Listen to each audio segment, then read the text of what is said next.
Hello Facebook and YouTube. Hello mga friends, mag-unbox tayo ng guitar. Unboxing para kung gusto nyong meron ganito, meron tayong description nilalagay dito. So bubuksan natin ito para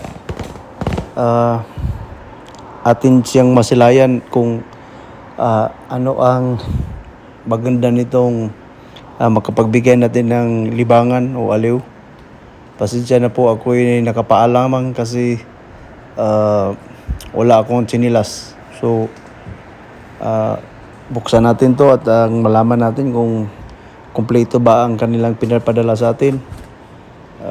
Isa po itong gitara na kakaiba, yung skeleton yung design niya. Kaya itong titingnan nyo yung box maliit. So let's unbox para minsan pag wala tayong libangan sa day off, meron tayong at least naman na mga diversion sa ating oras. So ito po ang kanyang case, travel guitar po ito. So ito yung travel guitar. So ito po yung donor house guitar na minsan makikita natin advertise sa social media, iPro. Maganda yung hawakan niya, medyo steel. So subukan natin kung maganda ba talaga yung tunog at gaano siya kaganda i-play. Okay, so let us see. Titingnan natin, buksan natin kung yung bundles niya, kumpleto ba ang set na sinasabi doon sa description. Kung andito ba ang mga accessories. So yes, mahirap at bukas kasi ako lang kumuha ng film o video camera. So yeah, ito ito yung para pang rest na stand sa lap mo kung siyempre magpatong ka sa gitara. At ang iba pa dito ay ito kable, cable wire niya for Pro Audio cable. Okay, so dalawa na. Ano naman ito? Ito yung naka-design na cord parang guitar na skeleton na siya, handle, parang handle din na naka-shape siya sa guitar. So ito yung strap para pwede mong sling strap. So yun ang unang compartment niya, no. So itong sa pangalawa sigurado dahil ito na yung gitara. So makita natin in reality na teka muna dito manual, user manual ito. Ito yung mga user manual at mga warranty cards and address and information, everything, and website, barcodes. So ito na yung pinakagitara niya. So yes, hubaran natin. So ito na yung gitara, no, parang nakamami na mamipay. So ito na yung gitara. So tanggalan natin ng matalian pa yung ulo niya sa rubber. So let us remove sa rubber na yan. Voice over lang ako dito mga friends kasi para makapokus ako sa pag-film kasi walang cameraman. So yes, so ito na siya. Meron pang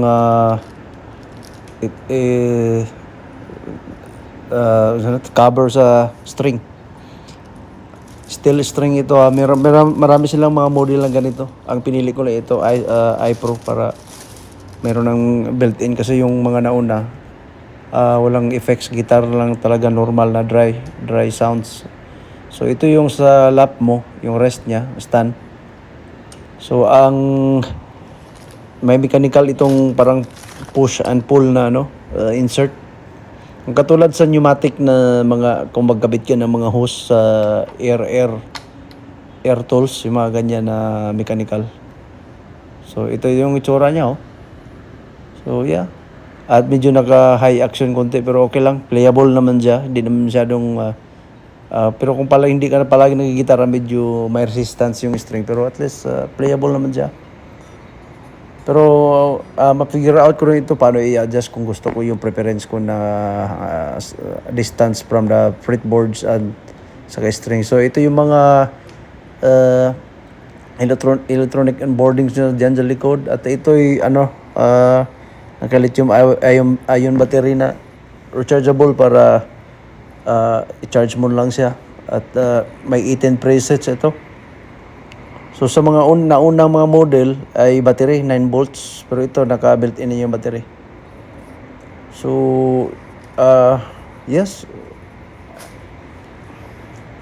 hindi ko pala na insert na masyado itong stand niya. So ayos natin pagkabit para hindi mag-lock siya.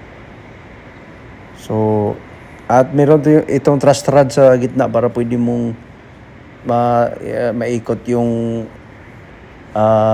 adjustment para maka-adjust ka ng action, low and high action. So I think okay ako nito at no regret sa ating purchase. So try natin. So ito na yung itsura mga friends. Nilagay ko na yung strap niya, sling para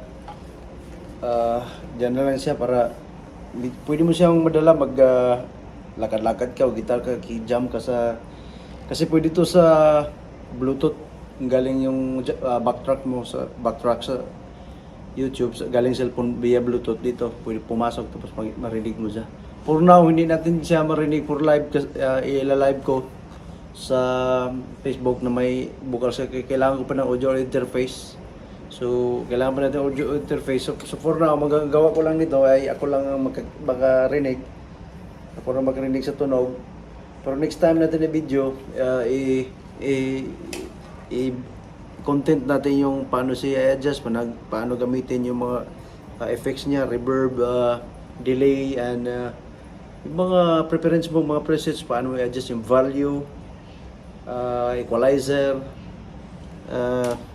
compressor, lahat na. At paano din siya, alam ko pwede ko i-connect ito sa iPhone pero wala nga tayong kanta, walang gitarang tunog lang ng gitar, pero subukan natin next time sa sunod na video. So ito headless po ito.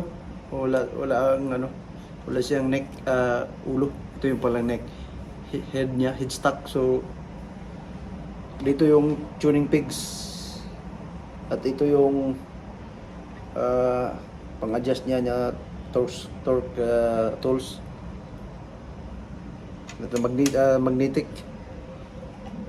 at pwede mo siya matanggal ito pag ganun, no? Yan ang niya. So yes, natuwa lang ako dito sa itsura. Gusto ko sana yung laba pero mas gusto ko tong design nito. So what do you think guys? So sa sunod na video gawa natin ng about sa kanyang functions or functionality. So don't forget to like and subscribe. Everything under the sun. Over and out.